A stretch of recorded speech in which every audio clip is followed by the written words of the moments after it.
सबसे पहले पूरे पाकिस्तानियों को और मुसलमान जहाँ जहाँ दुनिया में बसते हैं उन्हें ईद उल अज़हा बहुत बहुत मुबारक हो। और हम उम्मीद करते हैं कि इस वक्त घर में जब आप पहले दिन हमारा ये प्रोग्राम देख रहे हैं तो इस वक्त जो तैयारियां हैं वो भी जारी हैं, साथ ही साथ जो कसाई हैं वो लोगों के घरों में इस वक्त मौजूद हैं और कुर्बानी का जो सिलसिला है, ये जो अज़ीम सुन्नत है, ये इस वक्त अदा की जा रही होगी। यकीनी तौर पर बड़े ज़बरदस्त तरीके से जो इंतजाम हैं वो हम देखते हैं कि हमारी इंतजामिया की तरफ से भी किए जाते हैं। तो इस ईद कुर्बान पर हमें भी ये चाहिए कि जो दूसरे तबकात से लोग जो इसको अफोर्ड नहीं कर सकते हैं उनका हमने ख्याल बहुत ज़्यादा रखना है। और इसके साथ साथ है ना, ये जो ईद तशक्कुर आपने सबसे पहले नाम लिया, वो सबसे ज़्यादा जो रिलेटेड है वो बुनियानुल मरसूस ऑपरेशन से रिलेटेड है। हम एक बार फिर से शुक्र अदा कर रहे हैं अल्लाह पाक का, और उसके साथ साथ जो हमारी आर्म्ड फोर्सेस हैं, जिस तरह से उन्होंने पाकिस्तान को डिफेंड किया, जिस तरह से उन्होंने दुश्मन को मुंह तोड़ जवाब दिया, तो ये ईद उसी का एक नतीजा भी है। वो जो सम्राट हैं वो हम सबको मिले हैं,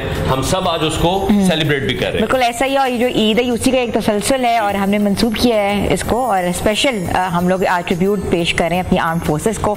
और आपने जैसे बात की कि जो बड़ी ईद होती है उसका भी एक अपना ही मजा और दुबाला होता है, क्योंकि कसाई का कुछ लोग अभी वेट कर रहे हैं, कुछ लोगों के घर कुर्बानी हो गई भी है, मगर हमारे स्टूडियोज में जो हमारे मेहमान खास मौजूद हैं उनका इंट्रोडक्शन बहुत जरूरी है। इस्तकबाल करेंगे और शुक्रिया अदा करना चाहेंगे। हमें आज ज्वाइन कर रहे हैं सीनियर सियासतदान हैं चौधरी एहतसास अहसन साहब, सीनियर लॉयर हैं, हमारे स्टूडियोज में मौजूद हैं। सर बहुत शुक्रिया आज हमें शो में ज्वाइन करने के लिए। ईद के इस पहले दिन पर अपनी मसरूफियत में से आपने टाइम निकाला है, आपसे भी डिस्कशन करेंगे। और इसके साथ साथ लाहौर कलंदर के CEO हैं आतिफ राना साहब, और इस ईद पर जो खुशी है वो हमारी इसलिए भी दोबारा हुई, जैसे हमने पहले एक ऑपरेशन का जिक्र किया तो एक ऑपरेशन ग्राउंड में भी चल रहा था जो कि लाहौर कलंदर ने जीता है, और हमें उसकी ज्यादा खुशी इसलिए भी है क्योंकि हम भी लाहौरी हैं। वो मैच हमने भी स्टेडियम में जाके देखा, बड़ा जबरदस्त तरीके से उसको एंजॉय किया। उसके पीछे जो सारी स्टोरी थी वो आज हम पूछेंगे आतिफ राना साहब से, जो CEO है लाहौर कलंदर के। इस वक्त हमारे स्टूडियोज में मौजूद है। सर बहुत शुक्रिया हमें शो में ज्वाइन करने के लिए। Thank you. आपने बात की ना कि मुसल्ला अफवाज ने मुंह तोड़ जवाब जी,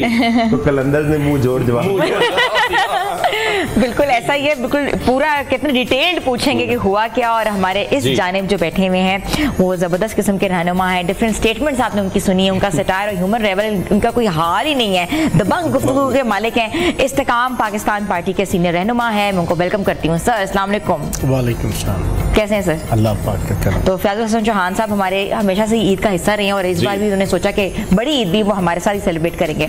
उनके साथ एक प्यारी सी हमारी खातून है जो कि बड़ा ज़बरदस्त गाती हैं, दुनिया घूमती हैं और अपने गाने से लोगों को महसूस करती हैं। तो मैं वेलकम करती हूँ सुमन शेख। सुमन शेख साहिबा हमारे साथ मौजूद हैं और ईद के मौके पर इनसे आज हम गाने भी सुनेंगे, इनकी ईद की रूटीन जानने की भी कोशिश करेंगे।